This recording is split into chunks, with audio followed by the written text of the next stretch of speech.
voudrais te dire que la vie est courte, mais ça je crois que tu le sais. Donc si tu le sais, apprécie Ali. Le bien est... Aujourd'hui donc scène 22, réussir tonton Polo. Bien mes chers amis, bonjour, je suis de nouveau ravi d'être parmi vous ici. On va pouvoir faire une petite vidéo aujourd'hui et je vais boire un coup à votre santé. Hein, voilà ici, dans une belle tasse rouge aujourd'hui. Yeah. C'est une mug spéciale normalement avec son couvercle pour boire du thé, parce que j'aime énormément le thé vert.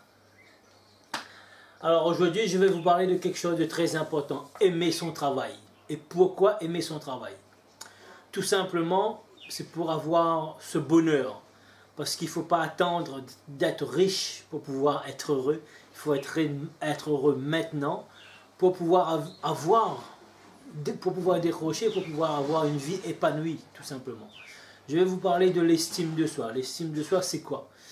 Ce n'est pas aller crier sur tous les toits. L'estime de soi, ce n'est pas d'aller crier sur tous les toits pour dire que je m'estime énormément, je suis le meilleur, je suis le plus fort, je suis le plus beau. Non, pas là, loin de là. Il ne s'agit pas non plus d'être arrogant. Non, il ne faut pas confondre l'estime de soi et l'arrogance, tout simplement. Donc, l'estime de soi, c'est d'avoir suffisamment confiance en soi pour aller faire l'action. Faire l'action, c'est-à-dire l'estime de soi pour son travail, et pour pouvoir aller donner notre point de vue, imposer notre point de vue à notre hiérarchie, tout simplement donner notre idée. Voilà, je pense qu'il serait bon de faire comme ça, parce que c'est comme ça. Osez. Et vous allez voir, vous allez surprendre. Maintenant, la personne qui va recevoir l'information, elle est prête à recevoir ou elle n'est pas prête, on s'en fiche, on passe l'information. Maintenant, elle s'adapte ou elle ne s'adapte pas. Si elle est mou, tandis que vous, si vous êtes dynamisant, vous allez impacter. Vous allez impacter. Donc, vous allez avoir cette putain de confiance en vous et vous allez pouvoir développer. Donc, je donne un langage cru exprès pour que vous puissiez comprendre. Bien comprendre, je ne suis pas là pour tourner autour du pot, pour chercher mes mots. Non, je vous donne un langage direct, franc. Comme ça, vous allez comprendre. On n'est pas là pour plaire à tout le monde. Ça plaît ou ça plaît pas. Si ça plaît pas, tant pis. Si ça plaît, tant mieux. Si ça plaît pas, éteignez la vidéo, arrêtez la vidéo, allez vous promener, tout simplement. Je dis pas ça avec arrogance, mais je dis ça parce que c'est moi, c'est mon caractère, c'est comme ça la vie. On peut pas plaire à tout le monde. Et je cherche pas non plus à plaire à tout le monde. Donc l'estime de soi, c'est ça, avoir cette estime de soi pour tout simplement s'épanouir dans la vie. L'estime de soi, c'est quoi? C'est un doux mélange d'amour et de confiance, tout simplement. Et d'acceptation de soi. Vous voyez, il faut s'accepter avec ses défauts et ses qualités, parce qu'on a tous des défauts et des qualités, mais il faut reconnaître quels sont nos points forts et nos points faibles.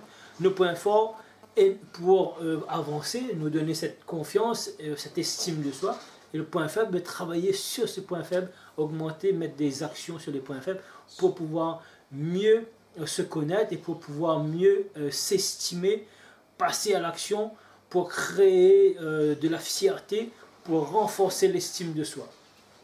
Ok? Donc, vivez en adéquation avec vos valeurs. Vos valeurs, est-ce que vous êtes plutôt quelqu'un de fonceur, d'ambitieux, quelqu'un qui va pouvoir saisir des opportunités? Qu'est-ce que vous attendez de la vie? Est-ce que la forme de respect, c'est quelque chose qui sont très important pour vous? Est-ce que le fait d'arnaquer quelqu'un, c'est vos habitudes? Est-ce que le fait d'aller chercher vraiment à aider l'autre, vraiment le côté altruisme, est-ce que c'est ça que vous voulez mettre en place? Si c'est ça que vous allez mettre en place, c'est des bonnes valeurs. Maintenant, si c'est quelqu'un qui fonctionne sur son cerveau mathématico-logique, c'est-à-dire il va chercher toujours à grappiller à droite et à gauche, il va penser qu'à lui, c'est un égoïste, il ne va pas partager, ce sont ses valeurs à lui. Donc voilà, il aura du mal. Quand on va lui dire, écoute, partage, il va dire non, c'est moi d'abord, moi, et s'il reste, on va partager. Non, tandis que nous, les altruistes, on partage. On sait qu'il va rester pour nous. Plus on va partager, plus qu'on aura. Donc c'est nos valeurs à nous. Si on n'aime pas qu'on crie, quelqu'un qui va crier en face de nous, ça va nous déranger. Ça va nous heurter, ça va nous... Vous voyez? avoir des valeurs. Ça, c'est vraiment pour vivre en adéquation avec vos valeurs. Et surtout, entourez-vous de personnes positives si vous voulez réussir. Parce qu'un proverbe qui dit « dis-moi qui tu fréquentes et je te dirai tout simplement qui tu es ». Si tu fréquentes des bandits, ben, tu seras un bandit. Si tu fréquentes des gens qui réussissent, tu auras de fortes chances de réussir. Si tu fréquentes des gens bien et positifs, eh ben, tu auras de fortes chances de devenir bien et positif. Ne pas confondre tout simplement estime de soi et narcissique. Parce que se regarder dans le miroir et dire c'est moi le plus beau, c'est moi le meilleur, c'est moi le plus fort, non, il ne s'agit pas de ça. C'est-à-dire un juste milieu, trouver l'estime de soi. Au lieu de marcher comme ça, là, on se redresse, on bombe le torse et on s'en va. Et je ne dis pas on marche sur les œufs, comme ça c'est moi le maître du monde, non, c'est pas ça. Il y a des moments où il faut marcher comme ça, où il y a des moments après il faut casser cette confiance trop importante et regarder par terre, simplement en marchant. Si on regarde par terre, là on casse, on devient normal. Il y a des moments où j'ai besoin de faire ça pour me retrouver, parce que j'ai pris cette habitude de me redresser la tête, de bomber le torse et d'y aller contre vents et marées et d'écraser les obstacles. Ça c'est dans la bataille. Dans la bataille, si on veut décrocher un contrat, si on est en train de faire du terrain, la prospection sur le terrain, ben, on a besoin d'être un exemple. Mais après on lâche. On lâche prise. Parce que pourquoi on n'est pas une machine, on n'est pas un robot, on n'est pas toujours comme ça dans le taquet. Donc on a besoin de lâcher de temps en temps. C'est pour ça que des fois ben, je vous montre des vidéos comment croquer la vie à pleines dents, parce que pour être épanoui. Et je reviens au titre, aimer son travail. Pourquoi? Pour tout simplement vivre bien, pour croquer la vie à pleines dents, pour qu'on puisse prendre notre vie en main. C'est fantastique mes amis. Hier encore j'étais avec un des futurs entrepreneurs, le monsieur Jean-Noël qui a quitté son cocon familial pour aller se former tout simplement à 13 000 km pour faire pâtissier. Il a rencontré donc des personnes venant de Chine, de la Corée, personnes venant de Dubaï, personnes venant du Brésil.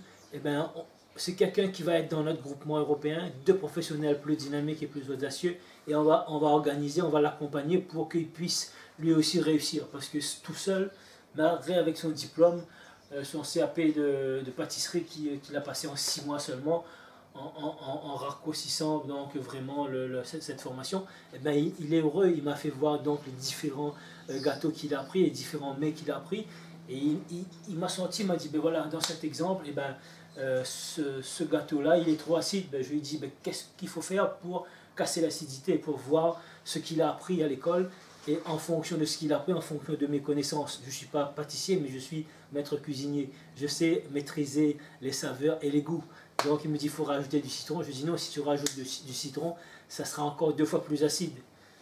Donc je dis, ben, ça sera dans un prochain rendez-vous que tu vas pouvoir recevoir les informations comment casser l'acidité. Je vais te donner ces éléments plus tard, mais pas maintenant. Parce que là, c'était une question de mettre des stratégies tout simplement en place. Donc voilà, avec des événementiels, avec les événementiels national, international. Et comme dans la vidéo précédente, sur la victoire de la Portugal, eh ben, c'est une question de stratégie. Et c'est une question de stratégie d'emblée, boum, dès l'ouverture de sa pâtisserie, être dominant sur la place. Afin que ben, les concurrents ils viennent regarder, observer. Et s'ils viennent regarder d'emblée, ils observent, c'est que tout de suite, d'emblée, on a jeté un pavé dans la mare et on est imposant tout de suite. On va faire des stratégies massives et pour mettre en place, on sera dominant tout de suite sur la place, dans la ville, dans le quartier, dans l'île où il sera, et au niveau planétaire, parce qu'on va faire venir d'autres professionnels au niveau mondial et on va faire un événementiel mondial, digne de ce nom tout simplement. Donc voilà, c'est avoir cette estime de soi pour pouvoir réaliser des choses. Et bien je dis bravo à Jean-Noël parce qu'il est parti, il a osé quitter son cocon familial pour aller se former pendant 6 mois. C'est pas donné à tout le monde, ça n'a pas été facile. Pourquoi je sais? Parce que j'ai déjà fait la même chose à plusieurs reprises, quitter mon pays pour y aller, revenir après. C'était pas facile, mais aujourd'hui ce que j'ai appris, ben, j'ai appris énormément. Donc voilà, c'était Fabrice Auchuy, alias Réussir Tonton Polo. Si vous avez aimé cette vidéo, mes chers amis, vous savez qu'est-ce qu'il vous reste à faire? Partagez tout autour de vous, avec vos amis sur Facebook, sur LinkedIn, sur Google+, sur j'en passe tout simplement. Hein, soyez généreux et je serai ravi de pouvoir connaître et puis faire connaissance avec vos amis également. Donc voilà, c'était Fabrice Ochu, Réussir ton Topolo. À très très vite mes chers amis, je vous embrasse et je vous dis à très bientôt. Ciao, salut!